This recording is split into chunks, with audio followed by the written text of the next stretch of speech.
Don't get me wrong, ne? Yazi ngisihlalele la eNaturena, angithi ngiyazi uVilakazi uyi-small boy, so soloko sithuma yena. So ngithuba uVilakazi isinkwa, ngithi eVilakazi hambe uyothenga isinkwa sibale sizodla, yangithola. Sizintwana ihambile, ngiyazikhumbula ukuthi namanje uVilakazi ukuthi nahambile. Awuthi ngithi Clepclaps ngimbheke, uyangithola. Njenge-Grootman ngisho ngithi Clepclaps phezu kwebona. Hayi bo bangithi Cleps ngithola uVilakazi uhleli phansi. Ngithi hayi bo Vilakazi, awukuthuma ngisinkwa kanti mfethu. Athi hayi uGrootman ungawari, relaxa, ngithumelele yasebheka opposite.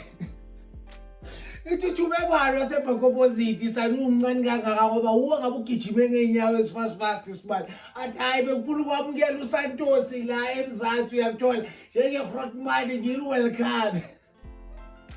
Ngithumele isinkwa ungawari uGrootman uyajika manje manje. Ngithi hayi wena Vilakazi ngathi uzohlupha sewukuthuma naba-Grootman isibali. Athi awungawari uGrootman labo uyeza uyashesha yena, ngiyamthemba.